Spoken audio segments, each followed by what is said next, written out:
Les images ont refait le tour du monde. Hier, des dizaines de milliers d'Égyptiens se sont rassemblés dans le centre du Caire, sur cette fameuse place Tahrir où régnait comme une sorte de déjà-vu, puisque des milliers d'Égyptiens protestaient un peu partout dans le pays contre la décision du président Mohamed Morsi de s'octroyer des pouvoirs exceptionnels. 6 mois seulement après son élection, le président égyptien fait face à une fronde populaire qui scande dégage, un peu comme on l'avait pu le lire et l'entendre à de nombreuses reprises il y a de cela quelques temps. Alors est-ce un faux pas politique ou une dérive autoritaire inquiétante? Pour en parler, j'ai le plaisir d'accueillir le directeur du CERMAM. Asni Abidi, bonjour.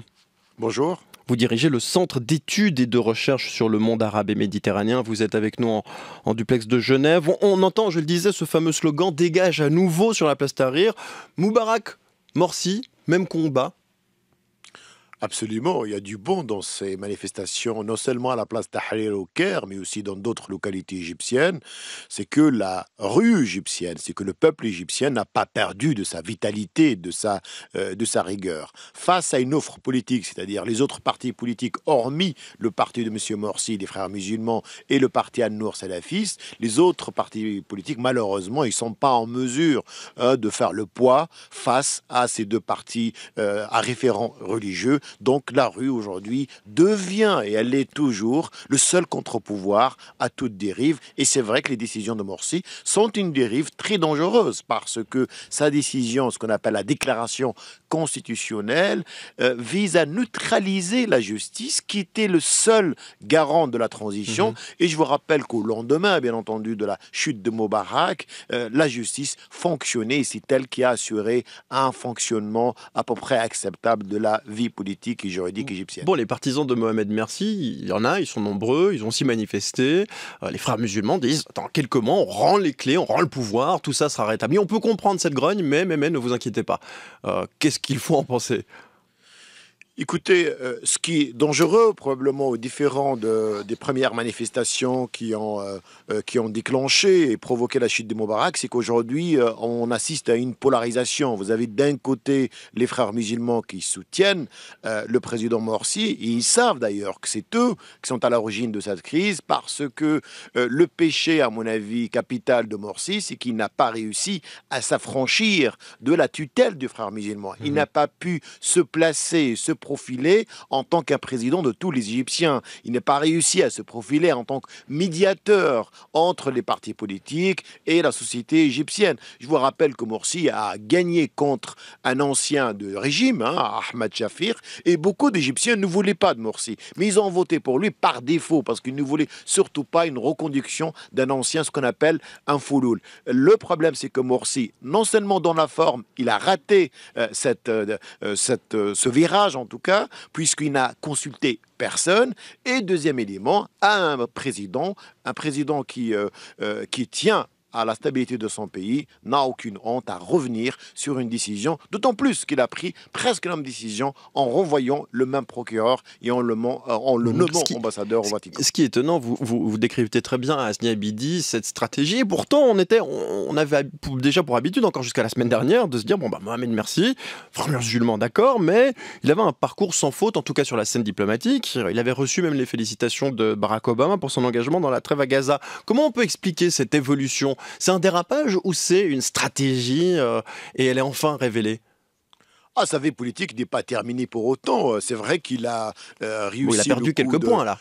Oui, absolument. Il a raté beaucoup de points, je dirais. Et le temps est désormais compté. S'il ne revient pas sur cette décision malheureuse, on peut dire vraiment que non seulement son avenir, mais aussi l'avenir des frères musulmans et l'avenir de l'offre islamiste est compromis. C'est vrai que la médiation dans le conflit de Gaza, ça lui a valu beaucoup de choses. Mais je rappelle les auditeurs que ceux qui ont négocié la trêve avec Israël et avec le Hamas, c'est les services de renseignement égyptiens. On peut dire que c'est la continuation de l'ancien régime. Parce que l'armée égyptienne en Égypte et dans le monde arabe, Asni Abidi, de se dire, voilà, déjà le parallèle est établi, vous venez de le faire avec l'ancien régime, Hosni Moubarak. Est-ce que cette captation du pouvoir, c'est une fatalité en Égypte et dans le monde arabe? Non, c'est pas une fatalité, c'est un apprentissage et un exercice très difficile et très douloureux. Je crois qu'on est en train d'assister au premier cycle de la transition démocratique. Mhm. Comme vous le savez, dans une transition, les révolutions et les contre-révolutions sont fréquentes. Aujourd'hui, on a l'Égyptien ont placé un homme, et cet homme, dans le premier exercice, il a failli à ses responsabilités. Je rappelle une chose aussi, c'est que Morsi a réussi quand même à s'offrir la tête des généraux qui ont dirigé la transition avec la justice. Aujourd'hui, les Égyptiens tiennent beaucoup à l'appareil judiciaire, tiennent beaucoup à leurs juges. Et bien sûr, ce décret qui Il les a pas aidés là. est une anomalie, parce que les décrets, ça veut dire que toutes les décisions que Morsi va prendre plus tard sont inviolables. Donc vous imaginez, même On Moubarak appelle n'a ça une pas dictature, osé. entre nous soit dit. Oui, on peut dire une dictature. Et ce qui est pire, c'est qu'elle prend les formes d'une révolution. Parce que Morsi, il le dit, j'ai pris cette décision pour sauvegarder la révolution. Alors que son même parti politique disait que aujourd'hui, désormais, la seule légitimité, c'est la légitimité des urnes. Disons qu'on assiste vraiment à un bel exercice. C'est vrai qu'un Mais peu c'est le vrai douloureux. visage. Pardon? C'est le vrai visage de Mohamed Mersi, des frères musulmans. Ce qu'on est en train de voir là.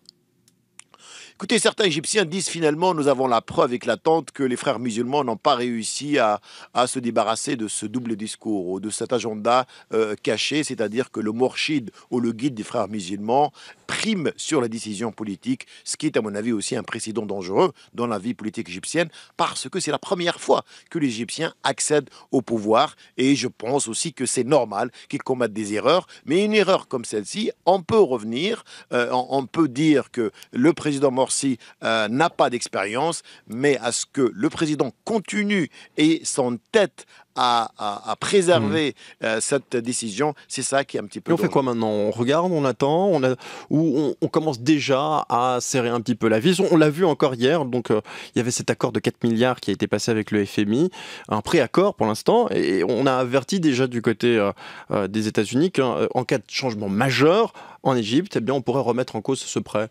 Est-ce que c'est une petite solution ou est-ce qu'il faut être déjà beaucoup plus sévère maintenant avec cette Égypte-là? Les fidèles de Morsi disent que cette fameuse déclaration constitutionnelle vise la stabilité politique et économique du pays, condition sine qua non du FMI pour bénéficier de cet argent frais. Et l'Égypte a cruellement besoin de l'aide économique. Mais je crois que cette condition elle n'a pas de valeur ajoutée. Ce qui est important aujourd'hui, il y a une solution, c'est de négocier. Et c'est ça qu'a montré la transition égyptienne, c'est que le président est revenu négocier avec certains juges.